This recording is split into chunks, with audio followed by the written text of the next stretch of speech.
In my first video in this series, I spoke about the Sanskrit name for Jupiter, which is Guru. And the description for that name which I gave for it is one which I picked up from studying the works of the Swamis, which is something about elevating one's spirit. I thought it was important to get into the etymology of the name, though. And if you look at the etymology of the word guru in Sanskrit, gu means darkness or ignorance, and ru means to dispel, kind of to like get rid of that thing, dispels it. And so the term guru means dispeller of darkness or dispeller of ignorance, one who removes ignorance. And I feel like that is a very significant meaning and understanding to be integrated when it comes to contemplating Guru as the husband in a woman's chart. So one of the ways we can illustrate this principle in terms of the role which a man plays in a sort of divinely inspired way when we're talking about traditional relationships and how Guru illustrates that, is that as a man, one of our responsibilities is to dispel the darkness that afflicts women. Now, I feel like there are many ways of doing this, so we're just going to talk about a few examples, kind of here to illustrate the principle. So one such way in which we can kind of dispel darkness is, imagine that, there's something scary that's happening in the environment, and you're there with your woman, or, as a woman, you're there with the man, kind of like contemplating this from both perspectives. It's the job of the man to kind of take that stressful situation onto himself, that fearful, frightful situation onto himself, and to dispel the darkness from his woman. So the very simple way to illustrate this could be something like, it's going to be okay. You put your hand on her shoulder, like, it's going to be okay. Don't worry, we're going to get out of this all right. And then as the man, then you're looking for the path towards leading her to safety, kind of being the guide in that moment, because Jupiter has to do with guidance. So you're finding the proper wisdom, the proper discernment to be able to see the path that's wise for how to move forward into a safe environment. And then you're guiding her to that.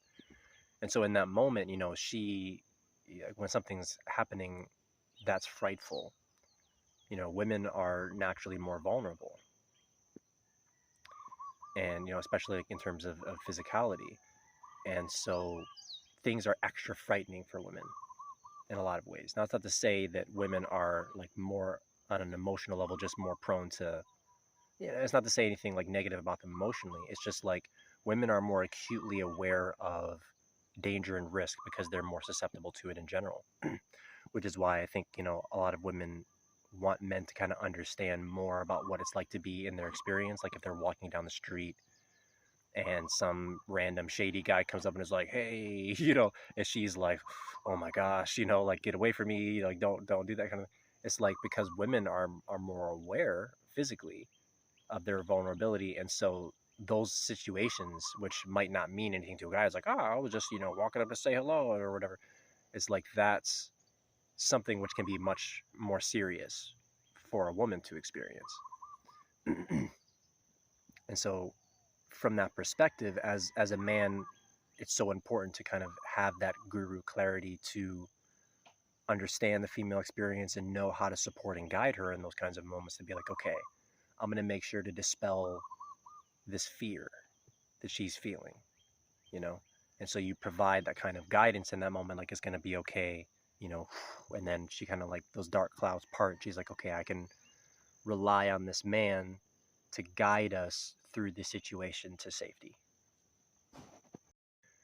And so also in some of the previous videos, we're talking about how Jupiter is exalted in Cancer, and how one of the things that indicates is that, a husband in the ideal state is meant to be nurturing and caring and loving and supportive and provide a safe space in a home for a woman, both in a material sense as well as in an emotional and psychological sense.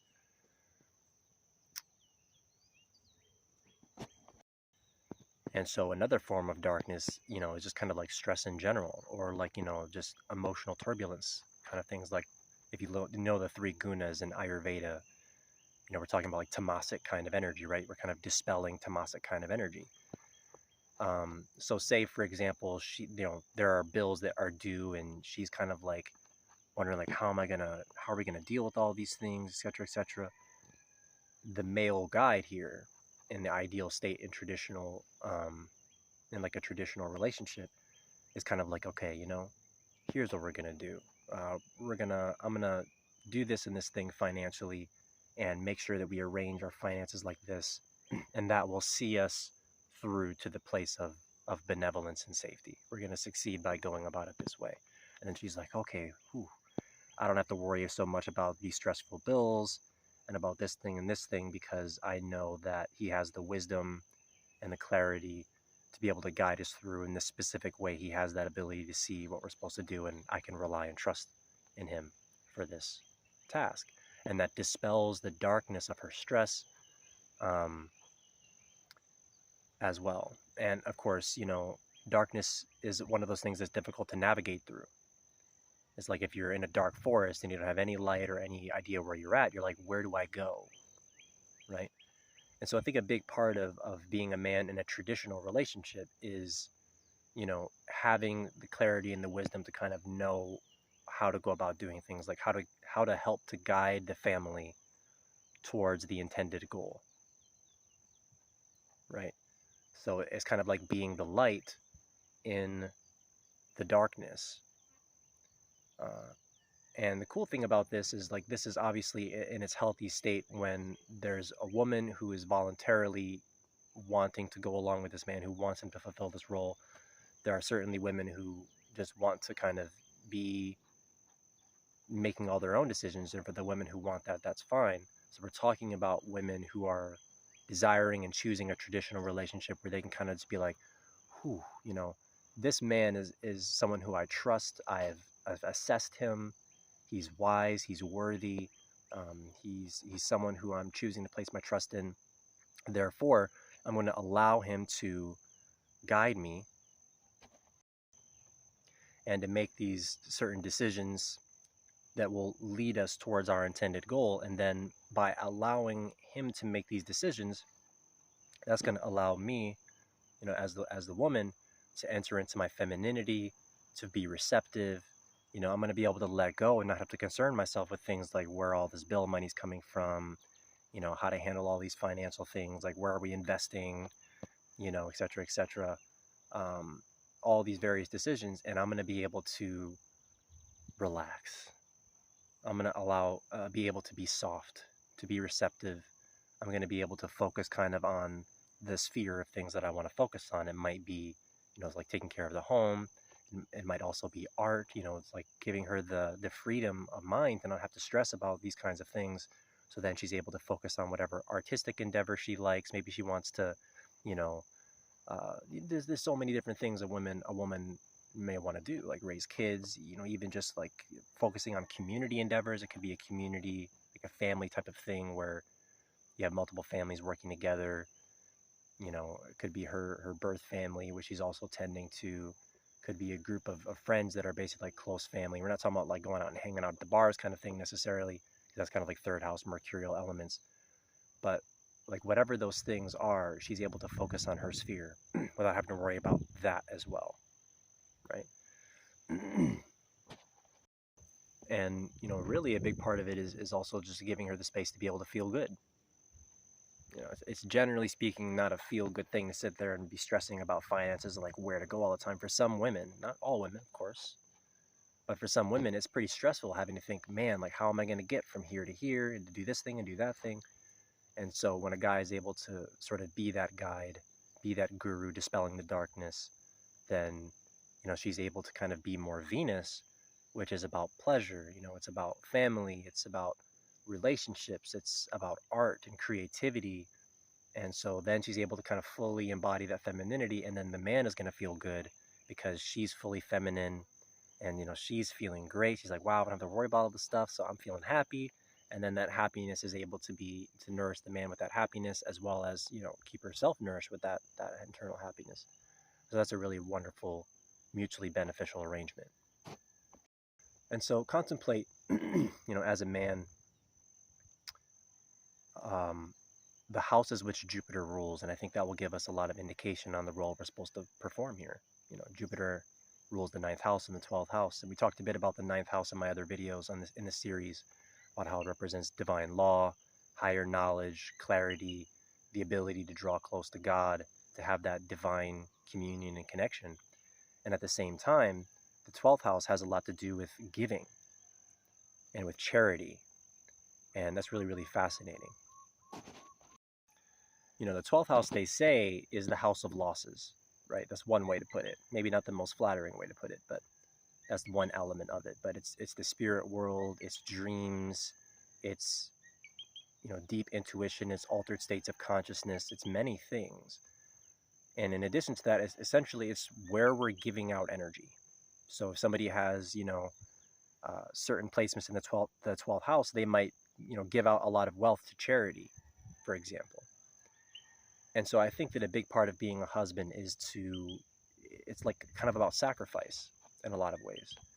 So for example, you know, as a man, you know, in a traditional relationship, you're making money, and then you are sort of like giving that money to the wife, to the family. You're expending it towards this endeavor. You're sacrificing it for this kind of greater good of the family and the wife. So you're losing money,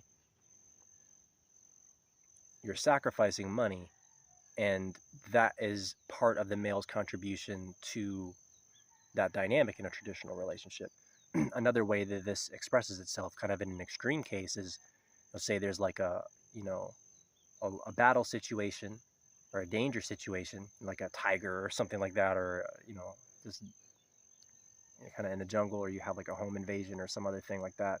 You know, the male is the defender, right? So when it comes down to it, like a man is willing to actually like sacrifice his life for his wife and for his family. And so that 12th house is a kind of a martyrdom, a martyr type of placement. He's like willing to be that one who lays that down, makes that sacrifice for her. And so here we see another principle of like the higher wisdom of Guru and of this connection to the 12th house.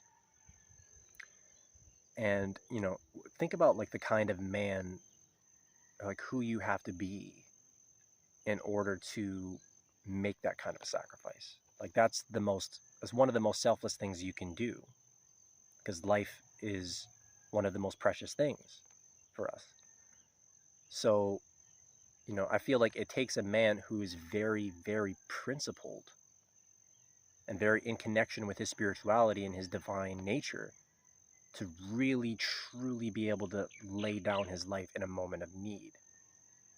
Right? You have to be coming at it from this higher perspective. And what are some of the things that allow us to do that? Well, unconditional love, right? That's the 12th house Pisces kind of nature, which is also why Venus is exalted in Pisces. It's unconditional love, right?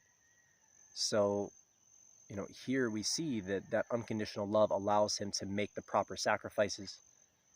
Also, an awareness of the spirit world allows one to make kind of the proper sacrifices, like knowing, for example, that there's more to our existence as spiritual beings than just this one incarnation, that also allows one to transcend and move beyond the limits of mortality and to actually make these kinds of sacrifices.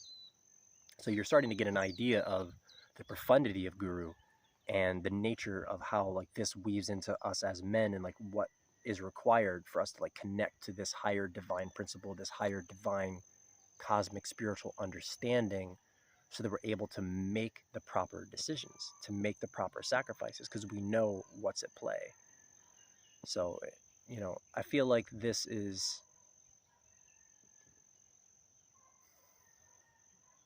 such a healthy understanding to cultivate, that you know, for women who are watching this video to really understand the type of qualities that you're looking for in a man. It's really, a lot of it has to do with connection to the divine, like sort of a man who has divine morals and principles.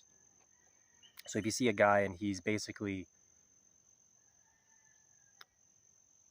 well, like worshiping money, for example, because Jupiter, the ninth house, the 12th house, this is so much about what we worship. Like, what is the meaning of our life? That's like the ninth house. It's like your philosophy. Like, what is the meaning of life, really? And so, like, women assess and analyze and contemplate the men who you are considering. What is their perception of the meaning of their lives? That's so important because that's going to guide so many of their actions, and it's going to really be a profound factor in what kind of husband they are. So is the meaning of this man's life, is it money? Is it just getting his kind of thing? Is it just immediate sensual gratification and literally nothing more than that? Because like wanting sex is not a bad thing,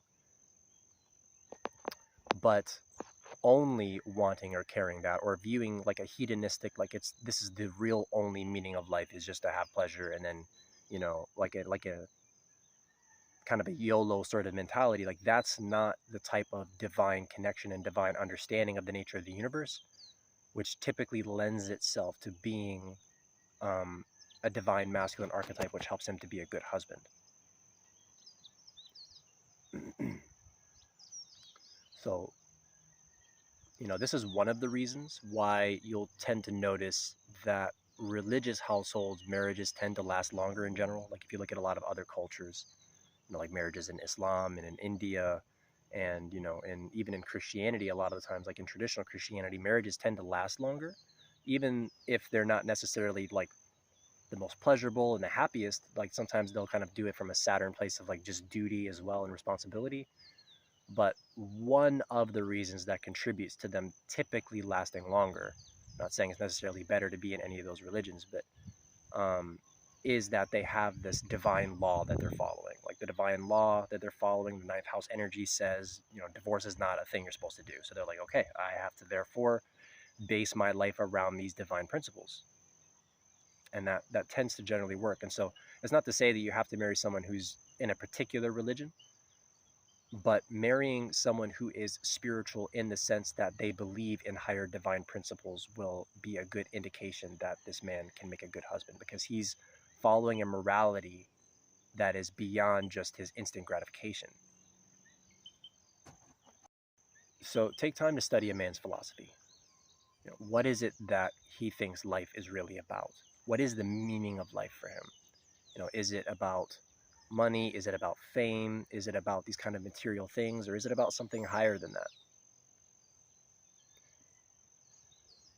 And when you understand these types of fundamental motivations and beliefs, the ninth house is the house of beliefs, you'll understand a lot more about what kind of husband he's going to make. Because if he worships money, or if he worships, hedonism, for example, then, you might get married and he might be great for a while. Like say you as a woman are in your 20s and your 30s, he might be great then, but what happens in your 40s and 50s when he worships basically sex and instant gratification, and then he, might use that to leave you and go towards a younger woman.